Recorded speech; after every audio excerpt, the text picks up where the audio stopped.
Las 10 de la mañana ya van a dar. No, son 9:20 y tantos. Hoy es 27 de marzo 2024. Mucho gusto en saludarlos por aquí en estos lados de este lado del planeta, como suelo decir. Pues sí, el planeta Tierra tiene una antropología muy interesante y no llegamos a conocerlo en toda, o sea, como diciendo los antiguos, ¿cómo se decían? Bueno, los legados que nos dejaron nuestros hermanos de humanidad, los griegos, la civilización, en un mundo así, pues dijimos, bueno, pues ok, ¿no? El caso es que decían, conoce a los demás y te conocerás a ti mismo, y por eso decía ayer esto de que es cuando veas al vecino sus barbas rasurar, pon las tuyas a remojar. Es un proverbio que también te dice, aguas, no te rías de lo que le pase si tiene algún contratiempo, algo, porque tal vez ahora le pasa a él, pero también se te puede contagiar a ti o puede, ¿no? Es la sugerencia, porque viene entonces una especie de reflexión así de temor o de no sé qué, cuando eres una persona que siempre ha sido muy influenciable, ¿no? Y crees que porque le pasó a tal o cual persona, te puede pasar a ti. Es probable que si tiene las circunstancias muy parecidas, ok, pero si no, tampoco te sugestiones mucho, entonces aprende a tener tu conciencia de quién eres, a dónde quieres llegar y por qué, ¿no? Son tres preguntas que dices, son aparentemente muy simplonas, pero tienen mucho que ver con lo que es el contexto individual, que te hace un poquito, por algo dicen que tienes cualidades y características de alguna manera irrepetibles que no se pueden, puede ser que sí, pero no tan cerca de ti, a lo mejor como se ha duplicado o multiplicado la población, y si vives en un contexto así muy globalizado y muy estandarizado y masificado, que no te ha permitido hacer resaltar tus características en las que más destacas. Obviamente eso contribuye mucho a que tu autoestima no esté del todo saludablemente bien, ¿no? O sea, está un poco desequilibrada. Y entonces ahí es donde tienes que compensar qué te falta, qué te sobra. La medicina moderna, había una teoría, un tipo de medicina, no sé si se llama nuclear, medicina nuclear o no sé qué. La cosa es que dicen que todos los humanos tenemos un porcentaje de materias, digamos que tenemos porcentaje minoritario en lo que es algunos metales, algunos minerales, algunos. Entonces, se supone que la teoría de esta medicina es que te pesaran y que vieran la cantidad exacta de que tienes tú de tal o cual mineral o material, y si eso te falta, entonces compensarla con un pues complemento alimenticio, algo así. Y esa teoría es lo que dicen que baja la neurosis, es lo que como tratan, es la hipótesis que han elucubrado para así encontrar una explicación porque ha disminuido la neurosis en los que llaman bipolares y todos esos enfermitos o personas que tienen alteradas sus funcionalidades en la cuestión administrativa de producir esa neurosis, ¿no? Lo que contribuye a producir la neurosis o su alteración, digamos, muy en contraste con otros comportamientos, es muy exacerbada, ¿no? Ante cosas que no tendrían que ser necesariamente los que ocasionan dicho comportamiento, ¿no? Lo que es que a todo efecto hay una causa y hay que combatir esa causa. Entonces, de acuerdo a la medicina esta nuclear,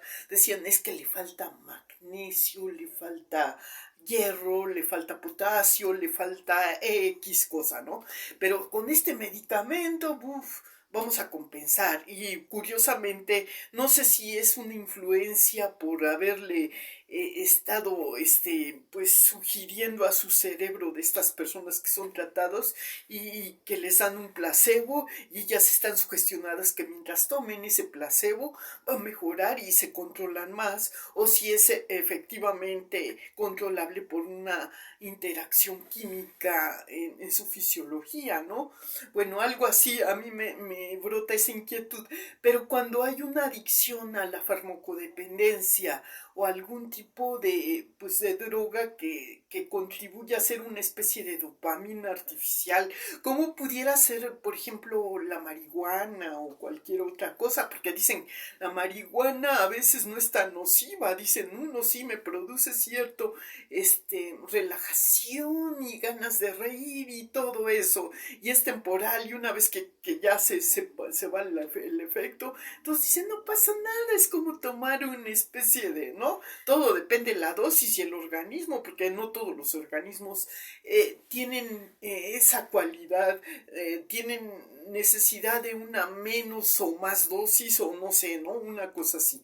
Entonces, pero dicen que las cualidades curativas de esta droga pueden aminorar, es como una especie de, pues, antiinflamatorio o anti, ¿cómo se dice? Pues, sí, que quita un poco el dolor, que aminora el dolor, ¿no? Algo así, dicen, ¿no? Pero son curiosidades meramente, ¿no? No, me hagan mucho, bueno, esa información la recibimos así artificialmente, entonces yo no he estudiado, no soy QFB, o sea, química farmacobióloga, pero pues conozco un poquito, una noción que nos han dado en nuestras optativas a veces de lo que es el sector salud, ¿no? De cuando nos daban esas platiquitas ahí cuando estaba yo en la facultad de odontología, como cuando nos explicaban lo complejo del retrovirus, del SIDA y cosas así.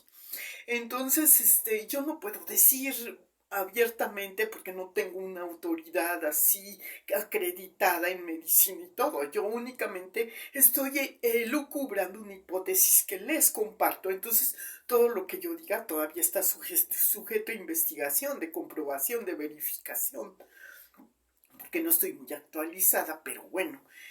Pero yo parto de esa base para tratar de encontrar una buena explicación del comportamiento y del efecto que ocasionan estas adicciones en base a experiencias que estuve muy cercanas, desafortunadas, porque no eran voluntariamente así que yo las hubiera elegido, sino que me las impusieron precisamente por haber pertenecido a una familia disfuncional con uno de mis hermanos, el mayor, que está pues ya pasó ya trascendió a otra, pues ya pasó de este nivel, si es que creemos en la reencarnación o algo, ¿no? Pero que desafortunadamente yo viví muy de cerca todos esos procesos y sí se le llegó a estabilizar, pero quedó codependiente de los ansiolíticos y de medicamentos que lo ayudaban a pues mantener cierto equilibrio emocional. ¿Y qué pasó cuando en el sector salud hubo, a raíz de lo que pasó en esta academia, epidemia? Fue un poquito antes de que se desatara lo que es esta pandemia, que él falleció en el 2020, ¿no? Por ahí también hace ya, precisamente en marzo cumple hoy 24, no, son 4 años, ¿no? De haber fallecido. Y y bueno, pues a raíz de eso, pues yo dije, bueno, sí conozco, a lo mejor indirectamente, no que haya ido a alguna facultad de medicina, pero pues los familiares que tenemos este tipo de personas afectadas en ese sentido, pues sí tenemos un poquito de conciencia del daño que pueden causar indirectamente los efectos secundarios de ser codependiente y de necesitar estabilizar tus emociones a base de un medicamento. O sea que la logística te dice por una parte, no, es que el medicamento lo tiene que prescribir un profesional de la especialidad de la que procede la afectación del enfermo. Tiene que controlarla y todo. Pero ¿qué pasa cuando esta ya es crónica? O sea que le suspenden, tienen que irle suspendiendo este tipo de medicamentos, más que nada los que están enfocados a los trastornos, digamos, neuronales y todo eso, tienen que los retirando poco a poco.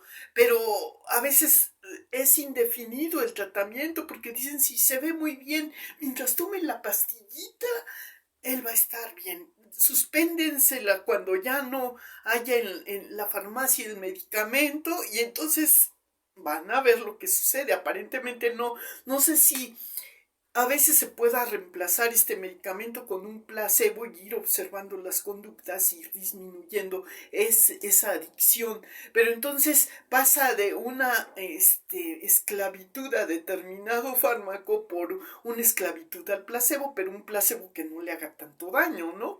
A lo mejor esa es la estrategia de algunos doctores o todo, y pienso yo, o más o menos me imagino que así pueda ser. Digamos, esa liberación de la codependencia al fármaco, no sé, pero es interesante mi planteamiento y mi reflexión en el sentido de que, pues, digamos, en muchas ocasiones una adicción no se puede erradicar, sino simplemente se cambia por la adicción a otra cosa. Desafortunadamente el comportamiento humano está sujeto a una serie de, ¿cómo le llaman? Esas de codependencias, ¿no? Para minorar esa ansiedad, ¿no? Muchas personas se hacen, pues obviamente cambian su adicción. Algunas adicciones son inocuas, que quiere decir que son controlables porque no son dañinas, pero siempre y cuando se equilibren con el comportamiento y estén incluidas dentro de las pues que no sé, digamos que haya temporadas en las cuales se pueda pues aparentemente liberar de esa codependencia y es una persona que se pueda considerar pues que pueda controlarlas porque está apoyado por algunas personas que hayan pasado por el mismo y que lo ayuden, ¿no? Para distraerlo de su o sea, embaucarlo en otras, para hacer que la mente se libere de ese pensamiento obsesivo compulsivo. Es que si yo no tomo esto, no he tomado esto, ya están acostumbrados a que la pastillita, obviamente. Y eso pasa mucho con las personas que dicen, no, es que yo ya pensaba que ya lo había superado, ya dejó esto, pero a cualquier pretexto que los ponga en una situación que los haga sentir vulnerables, vuelvan de nuevo a tratar de encontrar ese alivio aparentemente o esa mala información que tiene su cerebro de que dejaron de ser autosuficientes porque ya no dependen del medicamento, pero cuando ven el contraste y recaen, hay una recidiva porque y no tienen la suficiente fuerza de voluntad y todo, entonces ya la mente no domina su cerebro, ya la ansiedad ya perdieron el contexto de su dominio sobre ellos mismos y se faltaron mucho a ellos en su autoestima y entonces se devaluaron ellos mismos y es imposible sacarlos de ese contexto, ¿no? Porque ya están convencidos. Entonces es inútil, les entra la información que ustedes les quieran dar y explicarle. Entonces ustedes no pueden influir en esa decisión, ¿no? Entonces tienen que buscar por fuera algo que los sacuda, que los libere de esa codependencia. Es como si entraran a una secta, ¿no? Una codependencia, porque se sienten incapaces de pensar por ellos mismos, de tomar iniciativas, de regular, de equilibrar, de mantener cierta, pues sí, se puede decir autosustentabilidad, ¿no? Entonces, mientras se sean codependientes de la pareja que eligieron y ella les resuelva esos, ay, sí, es muy cómoda la situación, pero ¿qué pasa cuando la pareja tiene, pues, por ahí mm, motivo por el cual se desprenda de esa responsabilidad, pues entonces ellos caen en una crisis porque ya pierden ese colchoncito que los hacía sustentables, ¿no? Entonces, esa codependencia es muy parecida a lo que es el medicamento y es lo que causa a veces esa sensación de miedo, de, no sé, quiero pensar que eso es lo que causa su psicosis o su mal, información que tienen ellos, que piensan que si las personas que los apoyan los abandonen, ellos se van a morir, o no sé, es una angustia indescriptible. Y cuando tienen la pérdida, generalmente los que los apoyan más a veces son los autores de sus días, ¿no? Son sus papás. Entonces, si tienen, pueden tener ahí, pues que la novia, que la prima, que el hermano, que el tío, que no sé qué, pero no es lo mismo que la codependencia que han causado con la persona que los ha hecho fuertes todo ese tiempo. Entonces, pues eso pasa y muchas veces no soportan esa ausencia de tener esa sensación que ellos pueden sentirse ciertamente confiados. Es cuando dicen, me puedo yo echar a la alberca, no me voy a ahogar porque ya sé que esa persona me va a salvar cuando me vea que yo ya estoy ahí. Entonces ellos con mucha confianza, ¿no? Agarran y pum, se echan a la alberca y todo. Ya saben que ahí va a estar su salvavidas, pero ¿qué pasa cuando no va a estar ahí su salvavidas? Pues se angustian y buscan a quién echarle la culpa, ¿no? Al ser más cercano que les haya demostrado un poquito de estimación de esto. Tú tuviste la culpa porque me dejaste caer. Sabías que no estaba mi mamá, sabía que no sé qué y bla, bla, bla. Te vas a arrepentir por no haberme ayudado. Sobre tu mente, si me pasa algo, tú vas a cargar con esa culpa para todo el resto de tu vida, ¿no? Y pues eso es lo que pasa, ¿no? O sea, y tú dices, ah, caray, no, pues en el momento en que te lo dicen, tal vez, pues a mí me pasó, ¿no? Porque pues eso fue lo que pasó. Yo tenía una cierta conexión con este hermano que les digo que murió. Y yo escuché a través de la bocina del teléfono, no pude ir a ver, es que me faltaban, yo estaba muy vulnerable en ese momento. Digo, pues tengo que ayudarme a mí para tener la fortaleza de ayudar a alguien. Si tú no sabes nadar, te metes, pues van a ser dos problemas porque tú te vas a ahogar también. Entonces tienes que buscar una conexión a alguien que sea un poquito. Y es una cadenita y es un cuento de no acabar, ¿no? Porque tú le echas la responsabilidad a otra persona y la otra persona a otra y así se van turnando. Pero ¿qué pasa cuando una le echa el pleito, la respuesta? Eso pasa entre, a veces, ¿no? Entre familiares. Y no, es que tú ahora te toca a ti, ahora no, y bla, bla, bla. Y mientras están en esas elucubraciones, pues ¿qué pasa? Que el otro ya disminuyó su ansiedad, pero es porque ya no tiene fuerzas en un paro cardíaco o autorrespiratorio por su adicción al tabaquismo, ¿no? Y ahí se quedó, ¿no? Fue un paro así cardiorrespiratorio, una cosa así, porque tenía esta enfermedad que como trastorno de obstrucción, ¿qué? Como el TOA o el, ¿no? Esto del tabaco que les da, ¿no? Que los que son adictos al tabaco y que llenan sus pulmones, que ya están ya tan saturados y todo, ¿no? El trastorno obstructivo pulmonar, ¿no? Algo así, ¿no? Algo así se llama. Bueno, el caso, el punto es que liberarnos nosotros después de... Tardamos unos tiempos en asimilar qué quiso, qué pasó, qué no sé qué. Nos quedamos así como una especie de pues parálisis temporal, ¿no? Pero no siempre reaccionamos. A lo mejor sí nos invade, pasamos por todos los periodos que hay que pasar. Primero uno es de echarnos la culpa, otros de resiliencia, otros de pues estar como perdidos un poquito en ese espacio de soledad y de donde nos todavía nos están revolviendo allí en la cabecita todos esos esas malas experiencias hasta que superamos poco a poco. Dicen que el tiempo ayuda porque vamos alejándonos de esos recuerdos, vamos tratando de llenar esa soledad en unas actividades que nos ayuden a sentirnos útiles en el autocuidado y todo. Algunos personajes así nos pueden ayudar con sus ejemplos de vida en las autobiografías que leemos, no sé, pero a veces también nos aburrimos de ese entretenimiento, ¿no? Y nos pasa lo que, o nos puede llegar a hacer una esclavitud que nos llegue a trastornar tanto el cerebro y nos pase lo que le pasó al Quijote de la Mancha,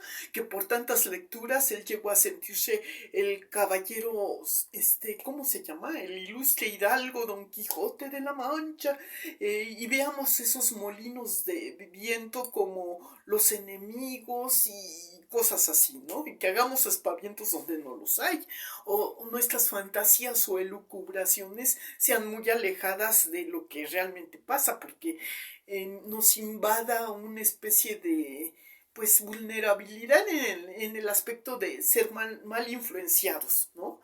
Por personas que se han reído de nosotros, nos han puesto como los payasitos, o los que estamos demostrando conductas muy inverosímiles para su manera de ser, porque ellos tienen otro contexto de vida y no pasaron por las mismas circunstancias de vida que pasamos nosotros. Entonces cada quien vive su contexto, hay que entender el contexto, en qué consiste que una persona pueda considerarse como, pues lo que se llama loco, ¿no? Porque ¿qué es la locura?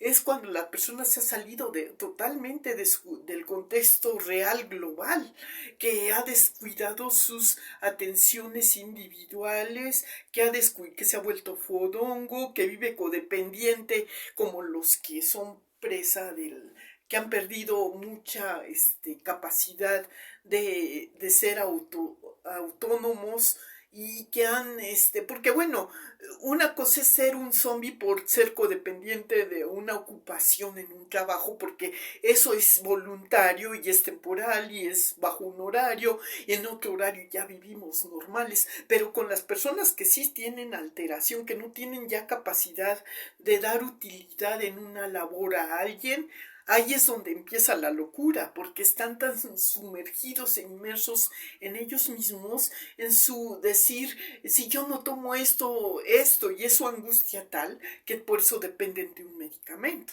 ¿no?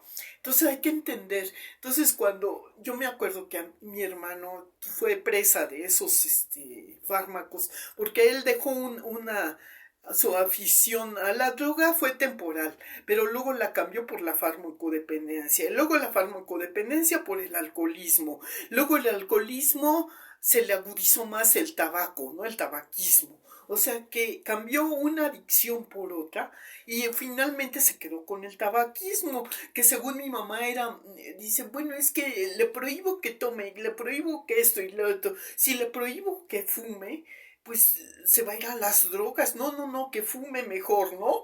Esos son los criterios compensatorios que les aconsejan o sugieren los tratamientos temporales de rehabilitación.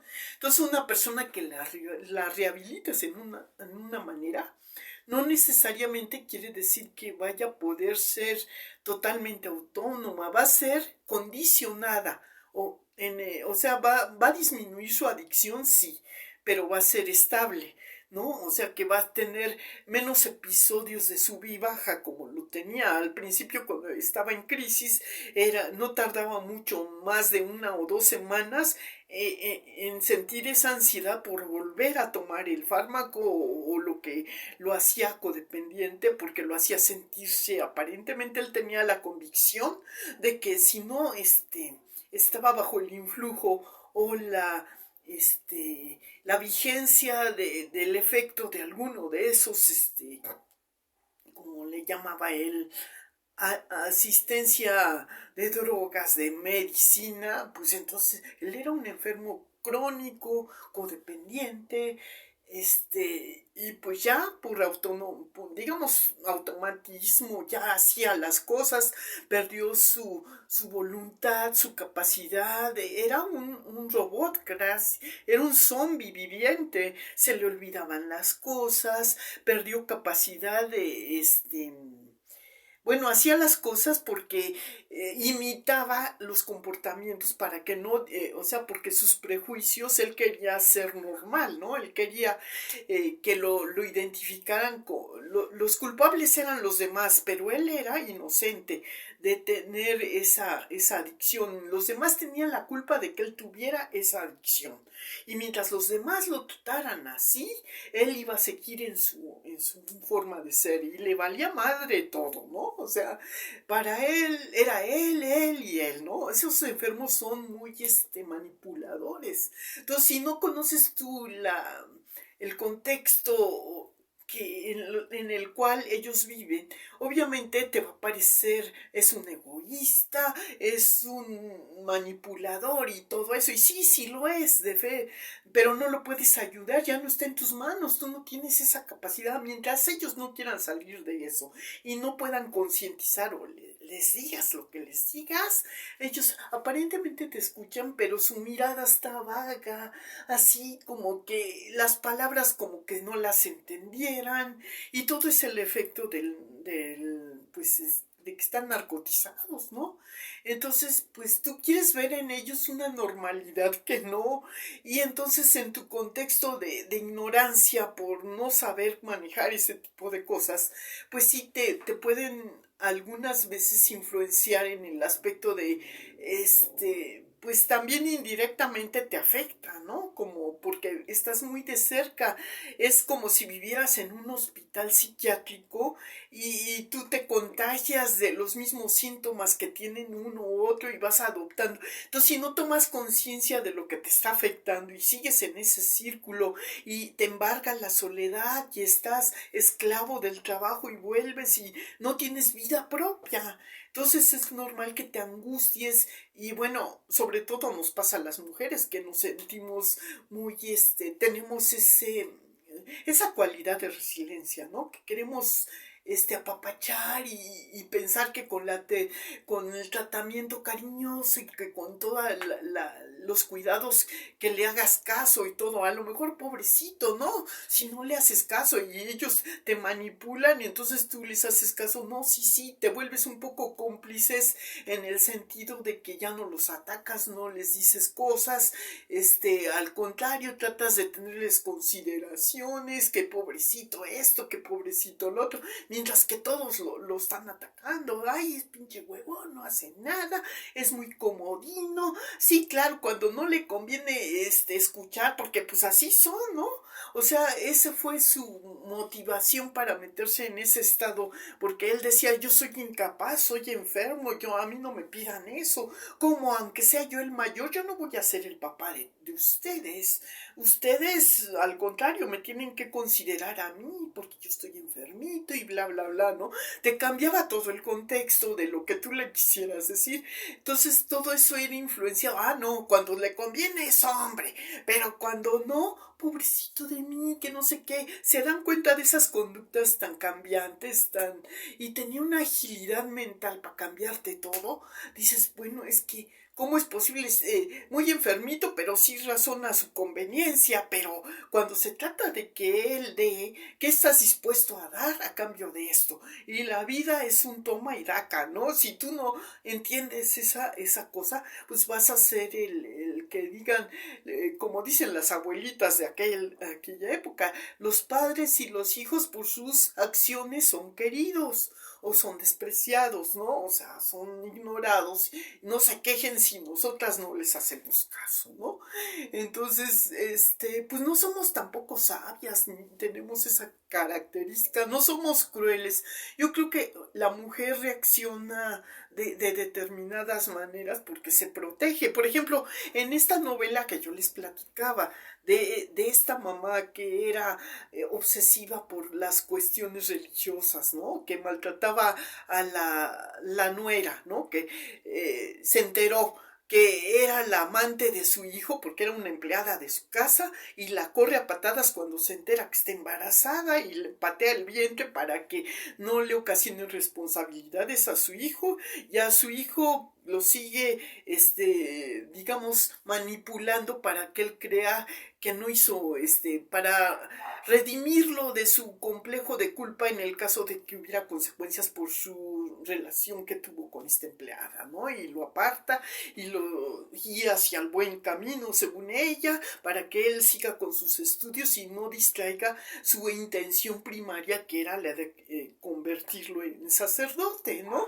O sea, las mamás de ese siglo protegían también a los hijos de cuando tenían, instintivamente decían, por algo. En el caso de esta madre que era muy adicta a lo que es la religión y de una secta, estaba mal enfocado ese concepto de sobreproteger al hijo y guiarlo hacia un camino para que a través del hijo redimiera las culpas que ya tenía de conciencia. Dice, es mi hijo, pero él paga por mí los pecados que yo haya tenido y bla, bla, bla, ¿no? Porque le queda la conciencia de que si a ella se quedó viuda fue un castigo divino de Dios y que el producto de su matrimonio tiene que pagar los pecados que ella cometió, ¿no?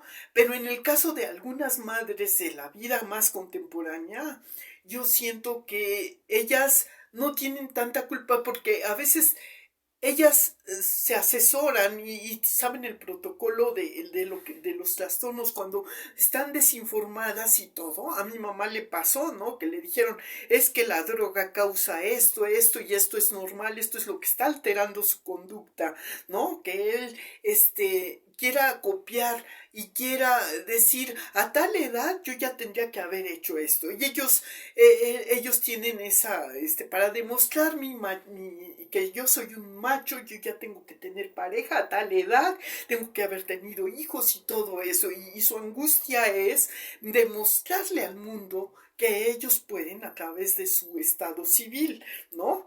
Entonces era muy arraigado ese sentimiento, pero bueno, mal entendido o interpretado en una mente que estaba ya muy dañada por esas por esas convicciones de los prejuicios sociales dentro de esa sociedad en que vivimos, ¿no? Igual que se le presiona a la mujer que a tal edad ya tiene que tener una familia, un esposo, unos hijos, pero en el caso de que haya sido desviada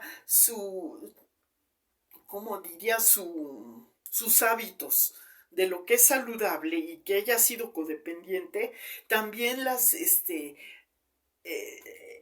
los niveles hormonales que son considerados dentro de una salud, se ven disminuidos notablemente. La libido y todo, también hay una especie de inapetencia, ¿no? De algo así. Entonces, en las personas que están adictas a esa religión, digo, adictas a a un fármaco, a una droga, quiero decir, disminuye su líbido. Y entonces ellos quieren demostrar lo contrario y están engañados, caen en el autoengaño y hacen las cosas por automatismo, ¿no? Entonces, se empiezan a relacionar de manera absurda con personas que están tal vez en el mismo nivel que ellos y que son incapaces también de sentir la misma, pero caen en el autoengaño.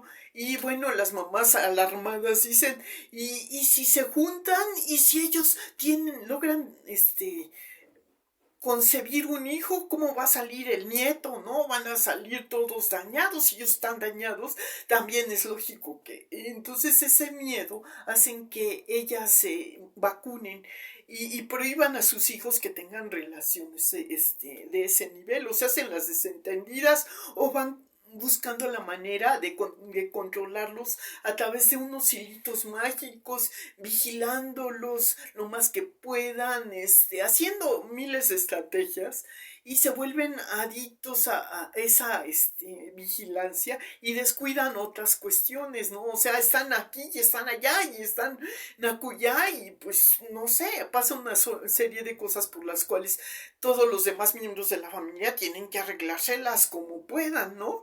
Porque ellos sí son normales, ellos son capaces de ser responsables, háganse ustedes lo que. Entonces cada quien sale adelante como puede. Entonces ese fue mi caso particular en mi familia, ¿no? Entonces yo no culpo que ahora en el día pues cada quien tiene cierta apatía o desgano por volver a caer en ese tipo de manipulaciones, ¿no? Porque dicen ya abusaron de nuestra buena voluntad, nos hicieron esclavos y hasta como diciendo, por esa sensación que nos dejó ese tipo de manipulación del que fuimos objeto, porque sin darnos cuenta, fuimos manipulados, porque así nos manipuló mi mamá. Ustedes no se echen la culpa, ustedes parezcan indiferentes, ustedes hagan su vida como puedan, sálvense quien pueda y nos salvamos como pudieron, cada quien agarró su lugar en la vida y pues no sé, ¿no? Así pasó, ¿no? Pasa en las familias disfuncionales. Y muy posteriormente a esto, los daños, el recuento de los daños de la poscontemporaneidad en que fuimos en los años, nuestras décadas de vida de los 30 de los 40 ya son otra cosa diferente, cuando ya esos seres de nuestro escenario compartido ya pasaron, ya trascendieron, ¿no? Pero quedó en nosotros siempre por ahí, muy escondido en el subconsciente, esa vacuna de libérate, que no te manipulen, que no te hagan esto, que no caigas en esa codependencia de vulnerabilidad cuando te quieren chantajear o manipular a través de la autocompasión, ¿no? Entonces, a eso se debe que no es que seamos indiferentes, ¿no? Que no tengamos esa capacidad de conmovernos ante lo que es los desafortunados sucesos que les pasen a los demás, pero ya estamos más conscientes de que no podemos modificar las causalidades del mundo más que en una manera infinita, no muy chiquita, quiero decir, muy diminutiva, no quise decir infinita, quise decir diminutiva, no podemos, entonces, ¿qué puedes hacer tú como persona, ¿no? En tu entorno social, dentro de tu, pues tratar de ser dar lo mejor de ti a los seres que dependan de ti, tus hijos, tu esposa, y dices, ya no me voy a hacer cargo como diciendo, ya me importa madre la otra familia, porque fue la otra familia la que me recuerda, la que compartió conmigo esos momentos desafortunados. Yo la omito en este contexto porque ya no quiero recuerdos malos, ¿no? Yo quiero limpiar, esa fue toxicidad de esa educación y yo la elimino. Yo perdoné y olvidé y adelante y vivo el momento, el presente y ya no me estoy mortificando ni nada. Tal vez en la mente todavía quede por ahí una especie de chip que tengo que ir limpiando y erradicando para que mi disco duro funcione mejor, ¿no? Es como las computadoras. Entonces tú estás consciente que ante tal circunstancia que fuera muy similar a la que tú viviste en otro tiempo, la tienes que pues evadir de la manera que te sea posible, ¿no? Porque dices, yo no quiero tener ya participación en una nueva experiencia de ese tipo, ¿no? Entonces la rehabilitación consiste en sí practicar cierta resiliencia, pero en también estar consciente y decirlo ante un espejo, ya sabes qué, pues no sé, ¿no? Entonces esa es la reflexión que me vino con la conducta y es lo que me dejaron el legado de estas novelas, ¿no? Que las mamás de la contemporaneidad en que yo viví ya no patean el vientre de la nuera que ponga en tentación o en peligro de una responsabilidad a su hijo, no. Simplemente están conscientes cuando es necesario que su hijo mantenga que no intoxique más a la sociedad que no cree una familia más intoxicada de lo que él está, ¿no? Porque lo va a trastornar y no sabes el riesgo, es un arma de doble filo darle tanta libertad en ese aspecto, porque no va a ser responsable, te va a hacer a ti responsable por los malos, entonces siempre van a estar los padres, no es que yo no voy a dejar a mi hijo, pero es mi hijo, yo lo quiero, yo lo hice y yo soy responsable de sus actos, entonces tengo que ser muy corresponsable de él, porque una mamá, el pensamiento de las madres de la época contemporánea, la que me tocó, es decir, es que un hijo es una enfermedad de 9 meses y convalecencia de toda la vida, su frase característica, ¿no? Entonces, yo soy una enfermedad, decía yo, por ser hermana de una persona que era adicta y todo, también soy una enfermedad. Tú dices, yo oía esa frase y decía, no, yo no soy una enfermedad de 9 meses, soy un milagro de vida que quiere tener vida propia, individualidad, y yo soy responsable de los actos, para bien o para mal, yo voy a ser responsable, sí, yo me voy a levantar, no sé cómo, pero yo me voy a levantar si caigo. Entonces, cuando yo me salgo y quiero mi independencia, ¿cómo es una mujer y todo eso? Pues sí, porque las mujeres de mi época tenían que ser más, pues codependientes, y si no estaban casadas no eran capaces de mantenerse a ellas mismas. Entonces para mí esa era el incentivo que me motivó a ser autosustentable, a tener voz propia y decir, bueno, sí, yo soy responsable de mí misma y yo voy a ver cómo le hago, ¿no? O sea, soy capaz de hacerlo y de responder a mis actos, y yo soy, no sé, te cae el 20 y dices, sí, yo me siento capaz, yo lo hago, pero con conciencia. Si soy inconsciente y la manipulación me dice que yo tengo que uniformarme a todo eso que me impone la sociedad, pero la sociedad no está viviendo las mismas circunstancias que yo viví. Entonces, me vale madre que piensen lo que sea, pero yo me conozco a mí.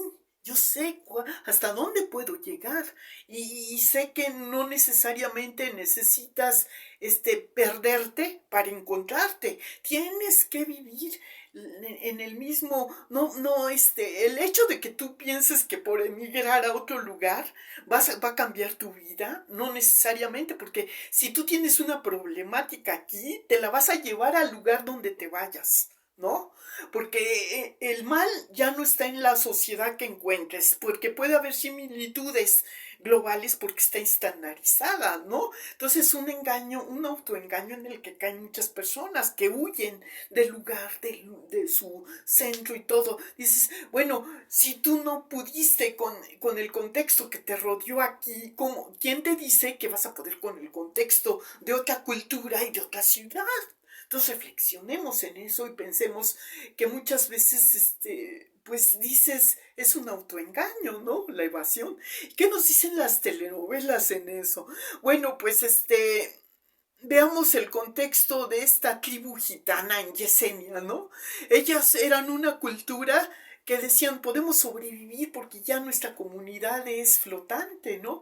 Donde quiera que vayamos, vamos a seguir siendo los mismos y vivimos en el mismo círculo. Pero cuando un integrante de ese círculo conoce a otra cultura, sin saber que ella era la hija adoptiva de esa tribu, y que la naturaleza o por milagro regresa a sus raíces, dices, híjole, ahí hay una magia del escritor que nos dice, es que ella pertenecía a esas raíces, estaba adoptada por capricho y estaba destinada a regresar para darle una lección al abuelo, que le quitó la oportunidad para, digamos, seguir siendo la familia honorable, porque lo avergonzaba el hecho de que su hija hubiera tenido una hija fuera de matrimonio, que era Yesenia, ¿no?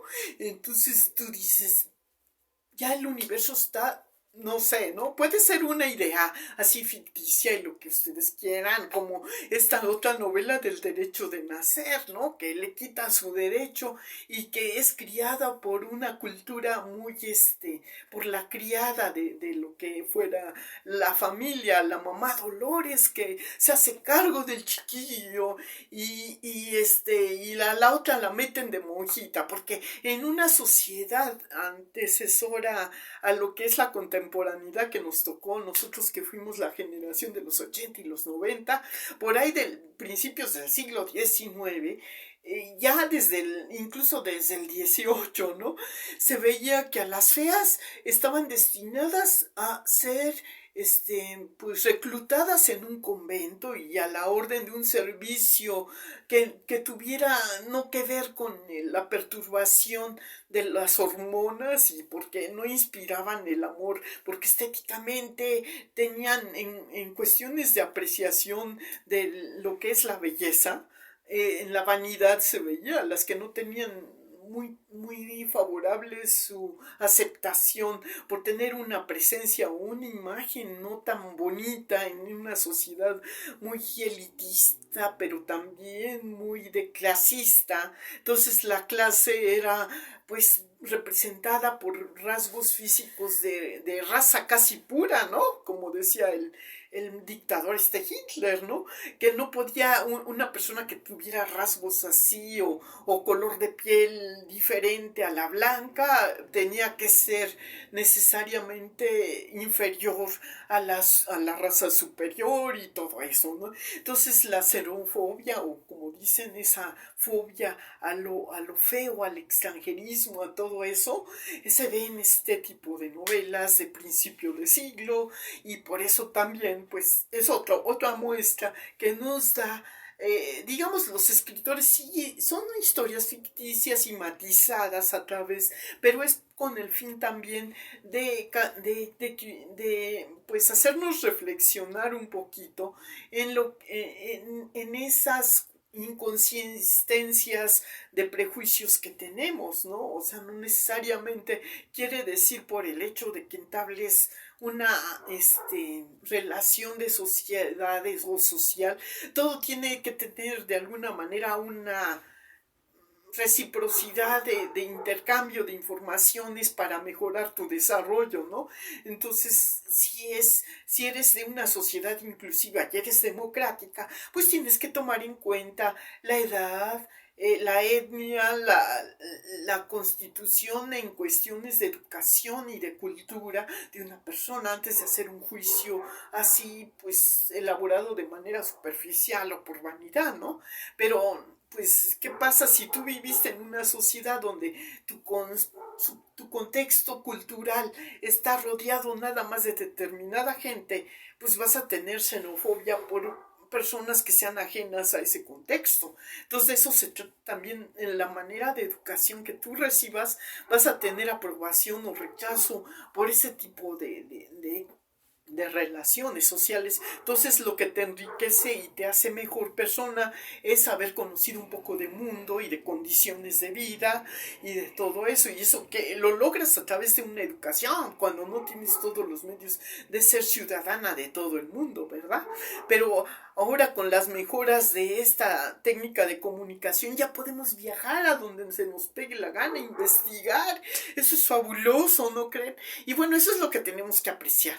Y bueno, ya por el momento doy por terminado esto que espero les sirva de reflexión. Fue una reflexión un poquito necesaria a raíz de lo que dije ayer, ¿no? Pero es necesario que estemos conscientes que no tenemos por qué ser, para mantener una estabilidad emocional, no tenemos que necesitar de un medicamento, sino más bien de una concientización que sea como una vacuna, como una profilaxis, como algo que limpie esa toxicidad que nos ha mantenido por ese efecto de industrialización. Y yo creo que pues es más, digamos, más inteligente que arbitrariamente pensar que una droga nos va a evadir de manera infinita las veces que quieramos y vamos a caer en digamos, en esa ignorancia, ¿no? O sea, si tú no quieres y muestras fuerza de voluntad, a menos que seas obligado o invadido o ultrajado, pues sí vas a tener que ser codependiente, pero de una manera obligada de las dos formas, física y violencia mental, ¿no? Y todo eso. Pero si tú tienes fuerza de voluntad y quieres salir y te apoyas en gente que tiene ya cierta manera protocolaria de hacer una prevención de esas adicciones o de esas tentaciones malsanas, y tú dices, no, yo tengo ganas de hacer esto y lo voy a hacer, yo estoy convencido y siento que nací con este don. Tienes que investigar, desde luego, y también convencerse y confirmar que de verdad lo que tú imaginas tú tienes en cualidad, ¿no? O sea, tienes que verificar primero, demostrártelo a ti. Si tú estás convencido y te lo has demostrado, no tienes que dudar, ni que el mundo te haga de dudar de tus capacidades, ¿no? Pero si tú preventivamente recibes una información, tú no vas a poder esto, no vas a poder lo otro, y vas haciéndote chiquito, chiquito, y tu autoestima, te tienes que uniformar, y si a tu hermano le pasó esto y vas a estar súper vigilado y todo, te va a costar más trabajo salir de ese contexto. Entonces eso es lo que a mí me dejó en claro. Y bueno, pues les dejo estas reflexiones por ser Semana Santa, se me ocurrieron y bueno, pues sea pues, y nos vemos luego. Ya me voy a incorporar porque tengo cosas que hacer y se me está haciendo tarde. Sale pues.